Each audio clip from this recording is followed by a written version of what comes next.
All right, so admit it. You clicked on this video because you were going to tell me how I was going to ruin my drivetrain and contaminate my disc over there, my brake disc. And you would be right if I used this WD-40. Now, this is definitely not a lubricant, and do not use this to lubricate your chain. However, this is a chain lubricant, and it is a PTFE lube. Looks very similar to the regular WD-40, but it does say bike chain lube. It's WD-40 Specialist. The old version kind of looked like this. I bought this one on Amazon. This one they actually sell at Walmart. So you really got to be careful that you pick the right can. Now this type of lube I tend to use just every once in a while. So if I've been riding on dry trails, my drivetrain's relatively clean, every few rides I'll go ahead and just hit it with this and then take off. It's fast, it's easy, and it works.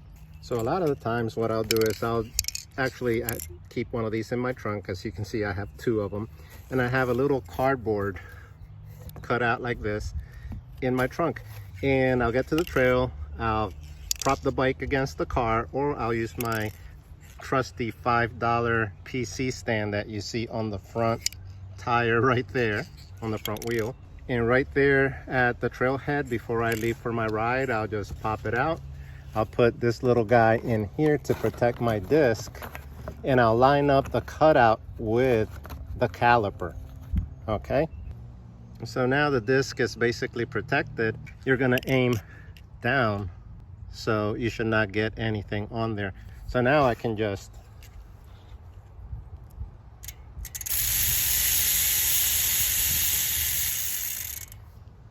and now my chain has a quick lube on there. It's not gonna hopefully give me any problems on the trail. I didn't contaminate my brake. Pop this sucker up and I'm off to the trail. Now every few weeks I'll go ahead and give this a deep cleaning and use regular, I always use dry lube, but I'll use the liquid. And yes, I am the type that does link by link, one drop at a time. But if you've been reluctant to use an aerosol type lube for your chain, I hope that little tip works. I've never had any problems contaminating my brake with this.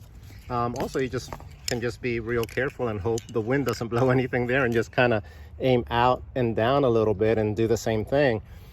But if it's a little breezy or whatnot, there's always the slight chance you'll contaminate your brake disc. So like I said, I hope it helps out if you've ever considered these aerosol but didn't really want to use it because of the risk of contamination, and because these you honestly just use, or at least I use periodically in between regular cleaning my chain and the regular lube I normally use. So hope it helps. Give it a thumbs up, subscribe. Thanks for watching.